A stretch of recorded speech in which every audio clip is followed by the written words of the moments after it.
All it takes is one tiny, minuscule hair, hardly visible to the human eye, and bam! The agony is overwhelming, relentless, and ghastly. You're in for intense pain, followed by intense itching and hives and rash. And, oh, they're a horrible thing.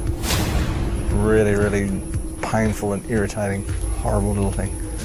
Known throughout tropical and central Australia as the itchy grub, this common caterpillar may be small in size, but it packs a big punch if you happen to get in its way. When one sort of brushes against your skin, you normally get them across the back of your neck because you're normally ducking underneath a branch or something like that, and you just feel it like a bit like prickly heat sensation. This creature is not out looking to attack. It's more a case of walking past the wrong tree at the wrong time. The prickly heat sensation is the first warning sign. Then the welt starts to develop. This is the confirmation you've been hit. You're going to be itchy. You know you need to try and resist scratching. It's a torturous assault from an unknown enemy. You really know it in the middle of the night. You wake up in the middle of the night, you scratch the tops off the welts, you're bleeding, you got blood on your fingers and blood all over your pillow, blood all over your sheets, and you're just in intense, agonising pain, and there's nothing you can do about it. There are several species of itchy grub, all to be avoided. The freshwater mangrove itchy caterpillar, which, as its name suggests, lives in the freshwater mangroves that line the banks of the creeks and river systems in the tropics of top-end Australia. Yellowy brown in color and covered in fine hairs, they can be found hanging on a silken thread from the branches of the freshwater mangrove, which is also their preferred food source. The bag shelter moth, or processionary caterpillar, is also to be given a wide berth. They are a large caterpillar, black in color with a long hairy appearance, and can often be seen in an incredible processionary march across the landscape. End to end, never straying from the line, regimented, a spectacle to be admired from a distance.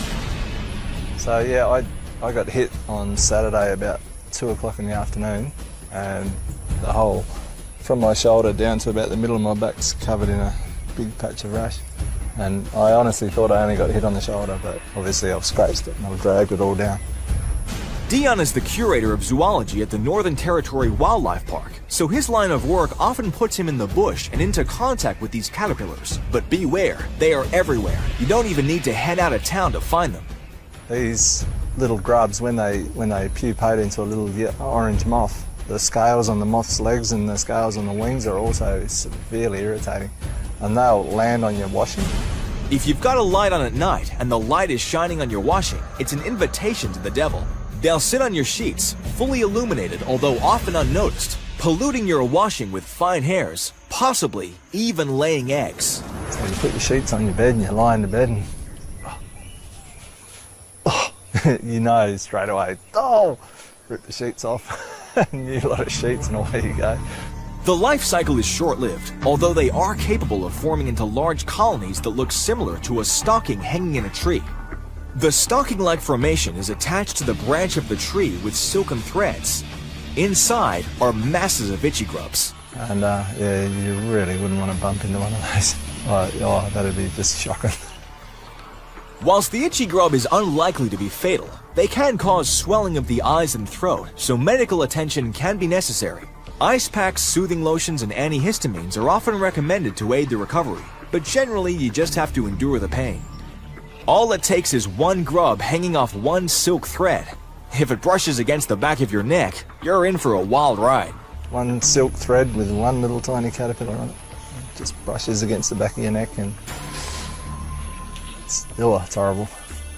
Really, really, really annoyingly painful and horrible. It really wrecks your weekend. If you're out fishing somewhere and you bump into one and you're camping, it's like your weekend's going to be hell.